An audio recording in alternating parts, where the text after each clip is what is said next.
मैं इस समय सपना संगीता रोड की बैक साइड पे मुकी का जायका पे हूँ। आया था मैं यहाँ पर समोसा खाने के लिए, तो मुझे लग रहा था जैसे नॉर्थ इंडिया में समोसा मिलता है वैसा कुछ बढ़िया समोसा मिलेगा, लेकिन यहाँ आने के बाद पता लगा यहाँ पर समोसा का मतलब होता है पैटीज़, जिसको काट कर बीच में चीज़ समोसा, मतलब उसमें चीज़ फिल कर देते हैं।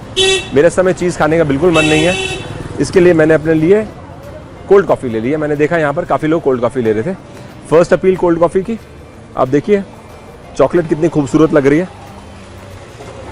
सेकंड चीज़, इन्होंने ऊपर चॉकलेट पाउडर डाला हुआ है। अब मैं इसको बाकी आपको पी के बताता हूँ इसका टेस्ट के बारे में।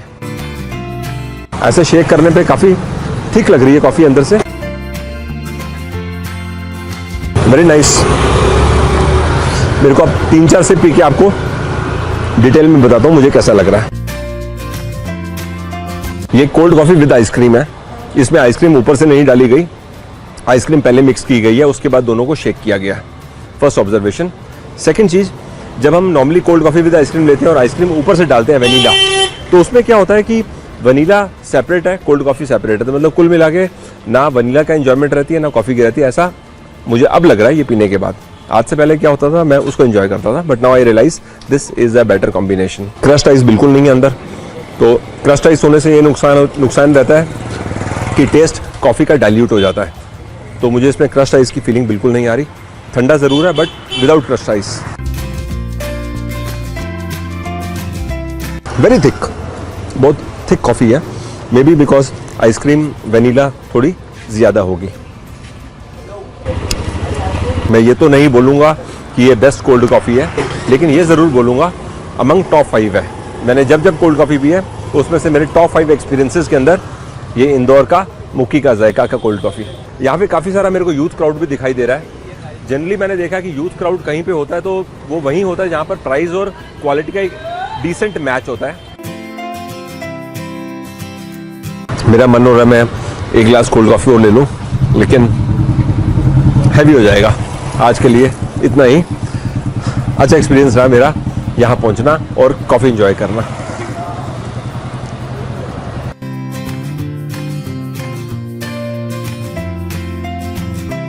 मैं कॉलेज स्टूडेंट हूँ और हफ्ते में 2-3 बार यहाँ आ ही जाता हूँ। इस कॉफ़ी की स्मूथनेस, टेस्ट और फ्लेवर मुझे बहुत पसंद है और ये स्ट्रेस लेवल बहुत कम कर देती है।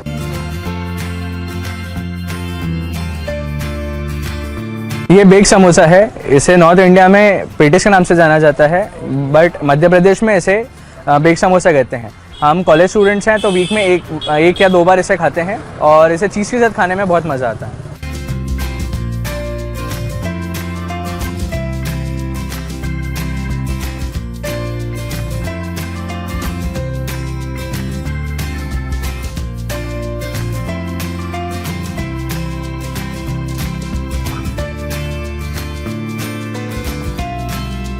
इंदौर में अगर आप किसी से पूछो मुझे फ्लाइंग दही वड़ा खाना है तो आपको रास्ता बता दिया जाएगा यहाँ का जोशी दही वड़ा हाउस, सराफा बाज़ार। मैं पिछले 2-3 दिन से रात को यहाँ पर रहा था, जोशी जी नहीं मिलते थे तो मैं अंदर नहीं जा रहा था, लेकिन चांस की बात है यहाँ पर दिख गए हैं। अब अंदर चलता हूँ और मैं दही वड़ा लेता हूँ, प्लस बात करते हैं।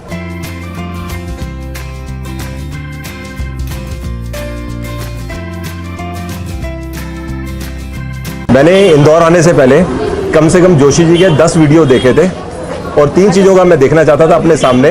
तीनों इनकी यूनिक स्किल्स हैं। पहली बात, वो जैसे उछालते हैं वो इम्पॉसिबल है कोई दूसरा पर्सन आसानी से कर सके। दूसरी बात है, जिस तरह से वो एक ही चुटकी के अंदर 5 मसाले डाल देते हैं, इम्पॉसिबल या very difficult for anybody else to do it. वो डाल के बता। एक बार सर कह रहे हैं, दोबारा डाल के दिखाता हूँ।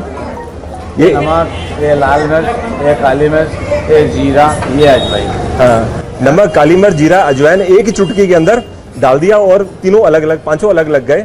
फैंटास्टिक। तीसरी बात है जोशी जी की बातें, तो मुझे लगता है ये तीनों चीज़ें ये दही वड़ा के टेस्ट को एनहांस करती हैं।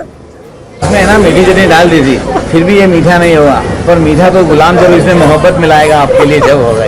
आपने बात सुनी जोशी जी की, कह रहे हैं मीठी चटनी से मीठा नहीं होगा, जब गुलाम शहंशाह के लिए मोहब्बत मिलाएगा तो मीठा होगा। इस तरह की बातें सिर्फ जोशी जी कर सकते हैं, मैंने आज तक किसी और से नहीं सुनी और बड़ी सूट करती है सर। तो सर कब से आप ये काम कर रहे हैं? पापा की दादाजी की दुकान थी, हमारे दादाजी ने लगाई थी। अच्छा, ग्रैंडफादर के समय से। हम तो चला रहे हैं। फैंटास्टिक। तो सर कुछ बताइए अपने बारे में। उस गुलाम के बारे में कुछ भी नहीं बताऊंगा। एक बार जोशी जी की ये अदा बड़ी यूनिक है कि कस्टमर्स को कभी कभी तो अपने हाथ से खिलाते हैं। और आप कस्टमर नहीं, मालिक हो मेरे। तो आप अगर इंदौर आएंगे तो यहाँ का मिस मत करना। इसको फ्लाइंग दही बड़ा भी बोलते हैं इस जगह को। बाकी मैं खा के आपको बताता हूँ इसका टेस्ट कैसा है। ये दही ऊपर तक डल गया। मैंने एक्चुअली 3 बार इन्होंने दही डाला मेरे को वो मसाले की स्किल दिखाने के लिए। तो इसमें दही भी 2 बार आ गया, 3 बार आ गया। साथ में वो चुटकी से मसाला डाल रहे थे तो आई एम श्योर इसके अंदर मसाला भी 2-3 बार आ चुका है।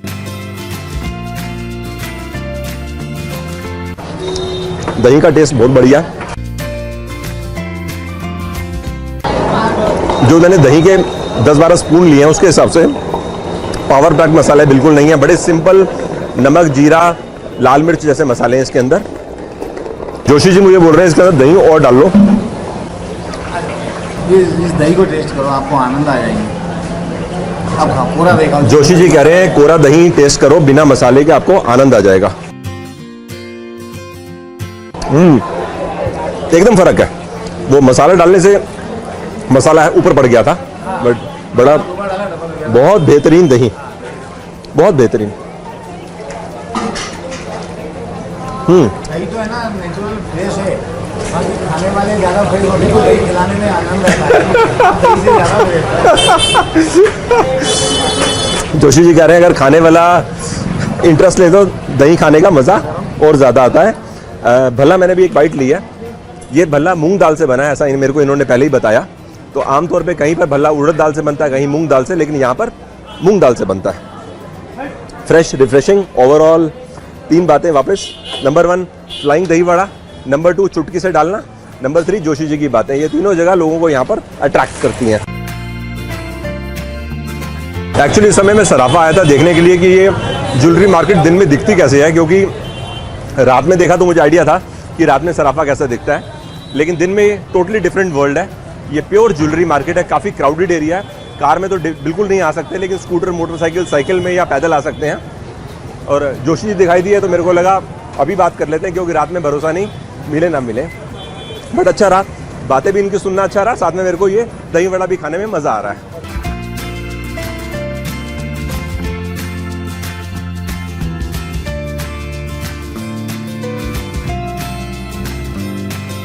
अभी मैं सराफा आया, राजहंस का बहुत नाम सुना था दाल बाफला को लेके। तो ऊपर आके देखा तो इतना सब लोग बैठे थे, तो मुझे लगा कुछ शादी जैसा कुछ फंक्शन चल रहा है। तो मालूम चला कि राजहंस के जो प्रोपराइटर हैं, अर्चिल नाम है इनका, इन्हीं की शादी है कल।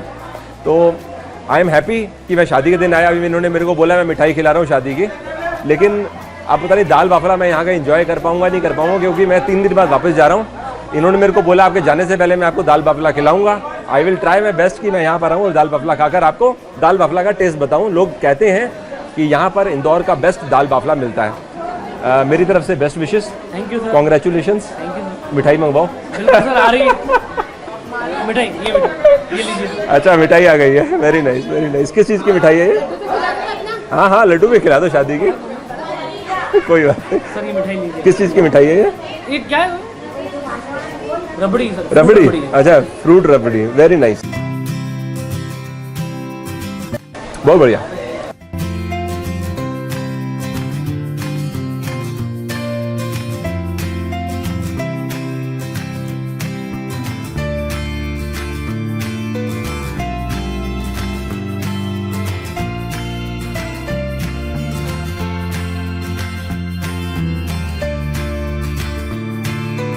मैं इस समय इंदौर की शान राजवाड़ा में हूँ। मेरे साथ प्रकाश जी हैं, डिप्टी डायरेक्टर आर्कियोलॉजी राजवाड़ा। मैंने सर को रिक्वेस्ट करी हमें राजवाड़ा की हिस्ट्री के बारे में कुछ नॉलेज दें। सर अभी आप राजवाड़े पे हैं। ये इंदौर के मध्य क्षेत्र में स्थित है। 7 मंजिला ये इमारत का निर्माण 1747 में हुआ। पहली 3 मंजिल पत्थर की है, बाकी की 4 मंजिलें ईंट, चूना, पत्थर और लकड़ी की बनी हुई है। यहाँ लगभग 400-450 दर्शक रोज़ देखने के लिए इसको आते हैं। यहाँ पे 2 हॉल भी है जो दरबार हॉल और गणेश हॉल के नाम से जाने जाते हैं। इस स्मारक में एक दीर्घा का भी निर्माण किया गया है जिसको होलकर दीर्घा के नाम से जाना जाता है। इसमें होलकर राजाओं के चित्र और उनसे संबंधित सामग्री को प्रदर्शित किया गया है। अगर आप इंदौर आते हैं तो राजवाड़ा आपको ज़रूर आना चाहिए, because this is heart of Indore. Sir thank you very much, आपके समय दिया आपने, थैंक यू।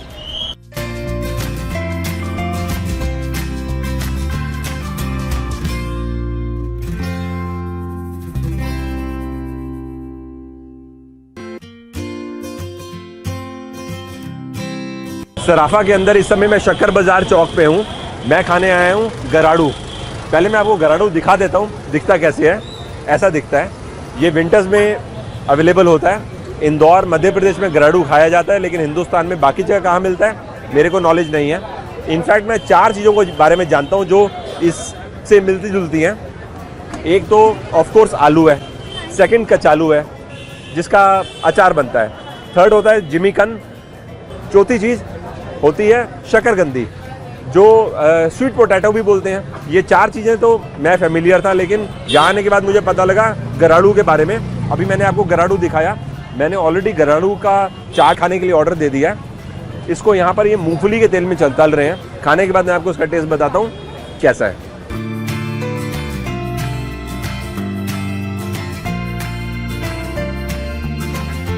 अब इसका जो क्लोजेस्ट मैच मुझे लग रहा है वो आलू ही है।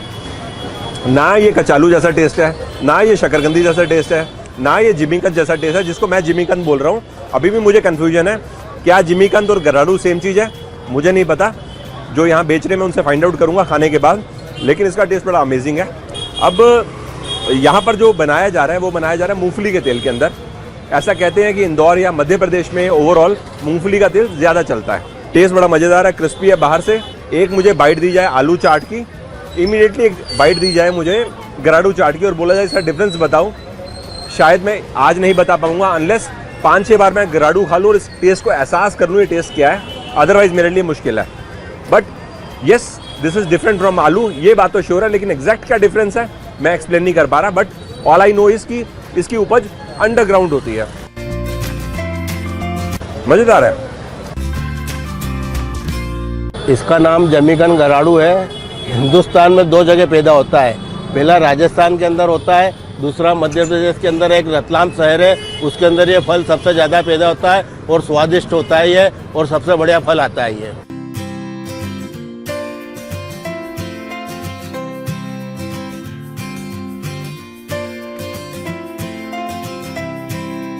बचपन में हम बर्फ़ के गोले खाया करते थे, इसको चुस्की भी बोलते हैं। अभी मैंने गराड़ू खाया तो नज़र मार के देखा, यहाँ पर एक स्टॉल लगा था, इसका नाम है धासू बर्फ़ का गोला। नाम काफ़ी धासू है, तो ऑब्वियसली मेरे को इसका मतलब समझ में आता है कि व्हाट इज़ दिस अबाउट। लेकिन यहाँ पर ना देख के लग रहा है वैरायटी काफ़ी है। और अभी इन्होंने मेरे को बोला क्रिसमस ट्री की फॉर्म में एक बर्फ़ का गोला बनाते हैं, जिसका साइज़ बड़ा होता है, कितना होता है मुझे नहीं मालूम। तो पहले तो इन्हीं से समझते हैं वो कैसे बनाएंगे, क्योंकि मैंने एक बार समझा, मुझे नहीं समझ में आया। साथ में मैंने यहाँ 3-4 फ्रेंड्स बना लिए हैं बात करते करते, तो हम यहाँ 4-5 लोग मिलकर इसको खाएंगे। तो मैं जो फ्रेंड्स बनाए उनसे भी मुलाकात करवाता हूँ आपकी, और ये बर्फ़ का गोला कैसे बनाएंगे इनसे समझने की कोशिश करता हूँ। ये आइस डिश है, ये क्रिसमस ट्री के शेप में बनाई जाती है। इसमें दूध रबड़ी, टूटी फ्रूटी, कोकोनट और फ्लेवर डाल के बनाया जाता है, जो कि बहुत यम्मी होती है और 4 मेंबर शेयर कर सकते हैं।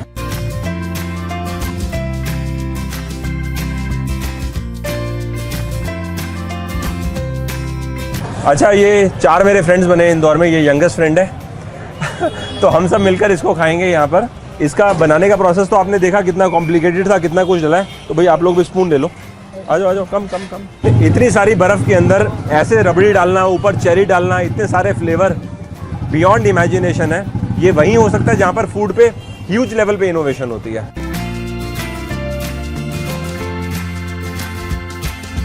एक मैं चीज़ नोटिस कर रहा हूँ, पहली बाइट में अलग टेस्ट आया, सेकंड बाइट में अलग आया, क्योंकि पहले मैंने इधर से निकाला, फिर मैंने इधर से निकाला। ये भाई साहब कह रहे हैं जैसे आप खाते जाओगे मैं आपको एडिशनल फ्लेवर देता जाऊँगा। अभी क्या, पान का फ्लेवर, उसके बाद बबल गम का फ्लेवर आएगा ये एडिशनल डालने के बाद।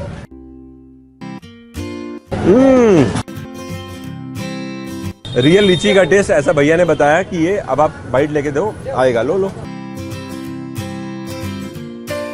पहले जो खा रहे थे हम तो उसी से इतने खुश हो गए थे, ये ऊपर से पान का फ्लेवर दिया, लीची का फ्लेवर दिया।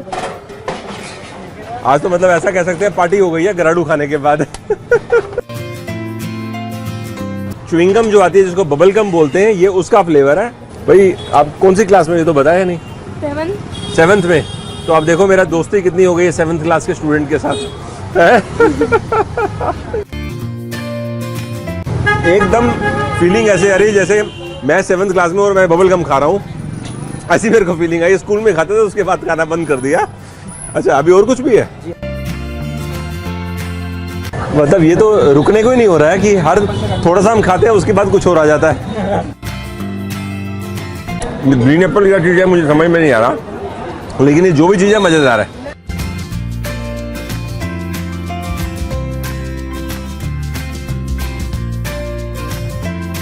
टोटल टेस्ट चेंज हो गया और ये सडनली ऐसा लगने लगा जैसे हम सोडा पी रहे हैं, चिल्ड सोडा, क्योंकि सोडा का जैसे क्रस्ट आइस बना दियो ऐसी फीलिंग आ रही है। ये क्या बनाया मैं तो भूल भी गया क्या क्या डाला था आपने लेकिन जो भी डाला था, जीरा, चाट मसाला, उसके ऊपर गार्लिक, लेकिन गजब है।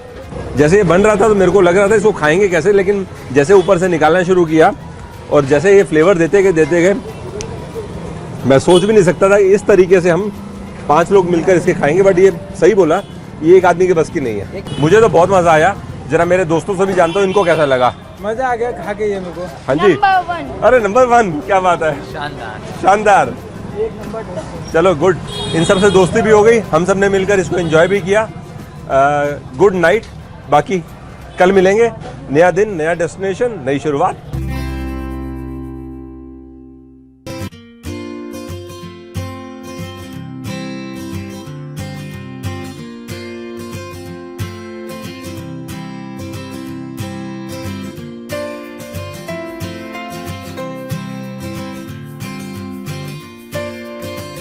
अभी मैं सराफा बाज़ार के पास जैन टेम्पल में आया हूँ। सराफा बाज़ार से 200-250 मीटर पे है ये। तो मैंने यहाँ पढ़ा अंदर फोटोग्राफी अलाउड नहीं है, तो मैं अंदर टेम्पल देखकर वापस आता हूँ, फिर आपको टेम्पल के बारे में बताता हूँ।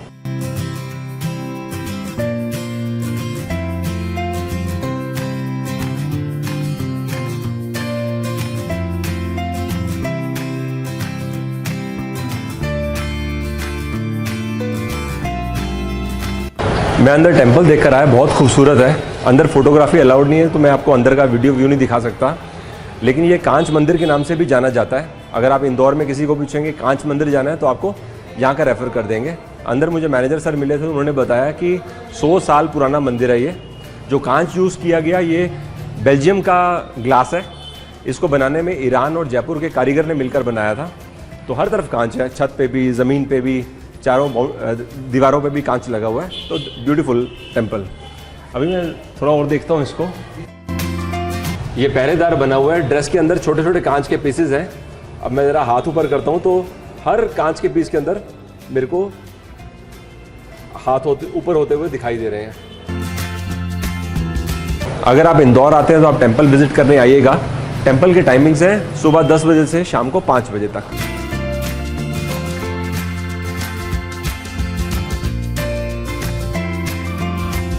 शुरू में मुझे अजीब लग रहा था कि शिकंजी दूध से कैसे हो सकती है, लेकिन इंदौर में आज इतने दिन हो गए हैं, मेरे को आदत हो चुकी है। दूध को काटते हैं, उसके अंदर इलायची, केसर मिलाते हैं, थोड़ा सा किशमिश भी मिलाते हैं और इस तरह से ठंडा करके सर्व करते हैं। मैं इस समय आ चुका हूँ नागौरी स्वीट्स पर, सराफा बाज़ार। कहते हैं यहाँ की शिकंजी बहुत पॉपुलर है। इनफैक्ट मैं 5 मिनट अपना माइक्रोफोन की सेटिंग कर रहा था तो मैंने देखा कम से कम 15-20 लोग 5 मिनट के अंदर ही पी के निकल गए शिकंजी, विच मीन्स पॉपुलर है।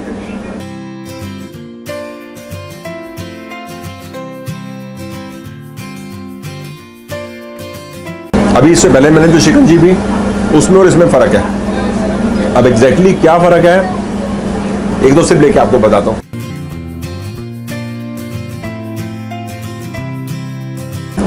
मेरा गेस है इसके अंदर श्रीखंड शायद नहीं है, लेकिन गेस है।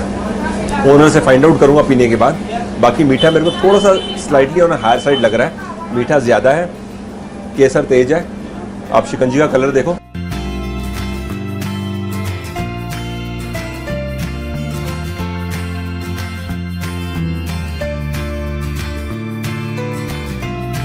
टेस्ट तो मज़ेदार है। अब दूध को काट के बनाया तो टेस्ट आएगा ही आएगा, बट मीठा ज़्यादा है।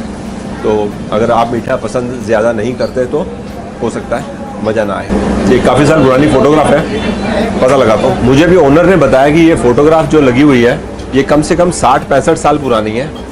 ये इनके फादर हैं जो यहाँ बच्चे हैं इस टाइम बैठे हुए हैं ओनर के ग्रैंडफादर ये हैं। कुछ दिवाली के समय की फोटोग्राफ है नागौरी स्वीट्स की, सराफा बाजार। शिकंजी को तैयार करने में 6 से 7 घंटे करीब टाइम लगता है और इसमें श्रीखंड का इस्तेमाल नहीं होता है, सिर्फ दूध को उबाल के जमा दिया जाता है। नागौरी की शिकंजी दोपहर 2-3 बजे बाद ख़त्म हो जाती है, आउट ऑफ स्टॉक हो जाता है। स्वाद बहुत ही अच्छा है। मैं हर 10-15 दिन में जब इंदौर आता हूँ तो नागौरी पहली पसंद है सराफा की मेरी। यहाँ पर 6-7 साल हो गया शिकंजी पीते हुए। यहाँ की शिकंजी टेस्टी है।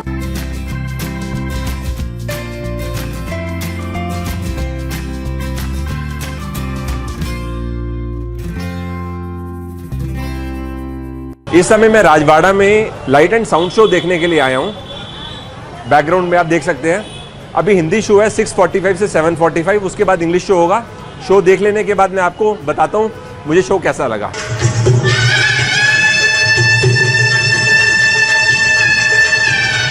अहिल्याबाई ने ससुराल में आकर देखा कि पति खांडेराव न तो राजकाज में रुचि थी और न ही अपनी इस जीवन साथी से स्नेह। रिश्तों खाने का मुकाबला करने में या उसके सामने टिके रहने में यद्यपि असमर्थ हो, फिर भी भरोसा रखें हम अपने अतीत। अभी मैं 45 मिनट्स का शो देखकर बाहर आया हूँ। इसके थ्रू मुझे होलकर फैमिली की हिस्ट्री के बारे में मालूम चला, स्पेशली देवी अहिल्याबाई की हिस्ट्री के बारे में। वो वीर भी थी और भक्त भी थी। कैसे उन्होंने इंडिपेंडेंटली मालवा रियासत की बागडोर संभाली। यहीं से लेडीज़ की इंडिपेंडेंस का दौर मालवा रीजन के अंदर स्टार्ट हुआ। अगर आप इंदौर आते हैं तो आपको ये शो देखने ज़रूर आना चाहिए। That's it for now, I am living.